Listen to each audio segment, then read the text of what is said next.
Olá pessoas, sejam bem-vindas ao Sociologia Antes que Acabe. Eu sou o professor Thiago Siegel, tá aqui as minhas redes sociais, aproveitem e me sigam lá no Instagram. E olha só, na última segunda-feira, dia 14 de dezembro, o Colégio Eleitoral norte-americano se reuniu e confirmou a vitória de Joe Biden nas eleições de 2020. E agora? É só festa? Será que o mundo vai voltar aos eixos? Essa maluquice da pós-verdade, das fake news, dos políticos que mais parecem estar fazendo um show de stand-up. Será que essa ondinha vai acabar?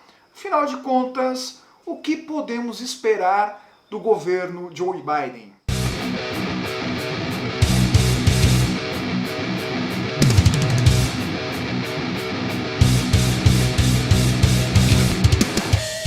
A vitória de Joe Biden em 2020 é, de certa forma, uma vitória histórica, mas isso não se deve muito às qualidades enquanto político, enquanto cidadão de Joe Biden. Se você espera que ele vai fazer um governo revolucionário, um governo milagroso, um governo que vai mudar a cara da política mundial, que vai mudar os rumos da economia mundial, menos, muito menos. Joe Biden é um político tradicional nos Estados Unidos, é um político veterano, já foi vice-presidente, já atuou em vários cargos públicos. E o fato dele ter uma vitória histórica se deve muito mais à rejeição do seu oponente do que em relação à confiança do povo norte-americano em relação ao Joe Biden. Afinal de contas, essa eleição bateu recordes de votos, não por Biden ser um cara sensacional, mas simplesmente porque muitas das pessoas que não votaram nas últimas eleições não dá para deixar o Trump ganhar de novo, pensaram elas e foram às urnas. Mas afinal de contas, o que podemos esperar então de Joe Biden como presidente nesses próximos 4 anos, ou quem sabe nos próximos 8 anos, o que é bem difícil, afinal de contas ele já é um candidato de idade bastante avançada, um político de idade bastante avançada. Uma coisa interessante, eu acredito que a primeira grande mudança vai ser em relação à política externa dos Estados Unidos. Os Estados Unidos devem praticar uma política externa mais agressiva do que era a política de Donald Trump.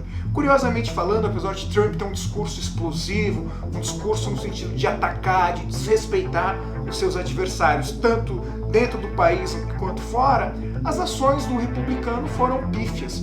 O comando dos Estados Unidos pelo Donald Trump permitiu, por exemplo, um crescimento da influência chinesa no mundo, permitiu um crescimento da influência russa no mundo, permitiu um crescimento gigantesco da política e da economia indiana no mundo. Os Estados Unidos tem perdido muito o seu papel de maior economia e de maior potência militar. Eu acredito que o Joe Biden vai tentar reverter essa situação, tornando os Estados Unidos uma potência mais agressiva nos próximos 4 anos. Ou seja, os democratas devem jogar mais bombas do que os republicanos. Do ponto de vista da política interna, toda essa perseguição que Donald Trump tinha em relação aos imigrantes deve continuar. Joe Biden não vai ser o cara que vai abrir a porta dos Estados Unidos para todo mundo. Obviamente que não, mas deve fazer isso de uma maneira mais humana. Isso aqui dá para ser mais humano, isso aí. Essa história de separar crianças dos pais em jaulas provavelmente vai deixar de acontecer nos Estados Unidos, mas ainda assim a política de imigração americana vai continuar mandando gente embora, vai continuar perseguindo imigrantes ilegais, não tenho a menor dúvida disso. Em relação à política econômica, é muito provável que os Estados Unidos continuem a atuar criando barreiras econômicas, taxando e sobretaxando produtos de fora para patrocinar a sua própria indústria. Da mesma forma como Donald Trump está fazendo. Uma mudança importante vai ser em relação à política ambiental. Eu acho que, inclusive, para justificar ainda mais a defesa dos agricultores dos Estados Unidos, Joe Biden vai bater mais pesado na política ambiental de outros países exportadores e produtores de alimento, nesse caso, o Brasil. Joe Biden vai querer saber se a carne brasileira que está chegando nos Estados Unidos, se a soja brasileira que chegar nos Estados Unidos, vem com cheiro de floresta queimada, vem com gosto de floresta queimada. Obviamente isso é, de certa forma, uma preocupação com o meio ambiente, claro, não dá para negar isso, mas muito mais do que uma preocupação com o meio ambiente, é também uma preocupação óbvia com a própria economia e com a defesa da própria economia. Afinal de contas, a floresta queimada no Brasil, que vira plantação de soja, é um risco ambiental para o mundo como um todo, mas é também uma ameaça para os agricultores norte-americanos e também para os agricultores europeus. Por isso não tenho dúvida nenhuma que uma das primeiras atitudes do Biden vai ser pressionar o Brasil em decorrência de políticas públicas ambientais melhores, com maior proteção ao meio ambiente. E aí vai ser questionável se são interesses genuinamente em relação à preocupação ambiental ou são de fato interesses apenas motivados por questões econômicas. Eu acho que a junção dessas duas coisas, com toda certeza, é a resposta correta. Em relação ao combate à pandemia, Joe Biden vai entrar numa guerra ganha.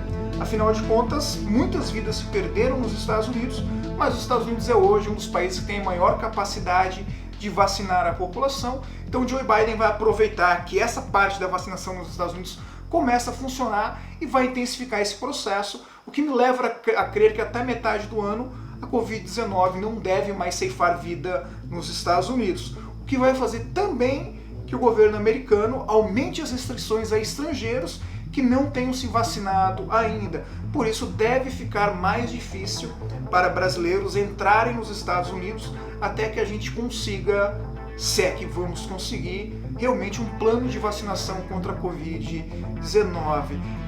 Num plano mais relacionado às minorias, relacionados aos direitos das minorias, Joe Biden aparece como um nome importante, porque ele tem demonstrado certos avanços na escolha do seu ministério. Tem escolhido ministros, secretários ligados às minorias, né? Mulheres, negros, latinos, inclusive até mesmo representantes da LGBTQ+, né? Temos lá representantes do governo que são trans. Isso é um aceno óbvio do Biden às minorias, que é também uma pauta que ajudou a eleger ele. Afinal de contas, todo o movimento em prol das vidas negras pesou muito nas eleições dos Estados Unidos. Mas no final das contas, eu estou gravando esse vídeo para dizer: ok, Trump perdeu, não há mais como ele reverter. As acusações de fraude foram furadas, mas no final das contas Biden não deve ser tão diferente de Trump assim. Os democratas, no final das contas, nunca foram tão diferentes dos republicanos. São republicanos um pouquinho mais cheirosinhos, digamos assim, um pouquinho mais fofinho. E se você acha que o Biden vai mudar o mundo, não vai. Espero que você tenha gostado muito desse vídeo. Se você chegou até aqui, quero saber nos comentários quais são as suas expectativas em relação ao governo Biden nos Estados Unidos. No mais, forte abraço a todos e valeu!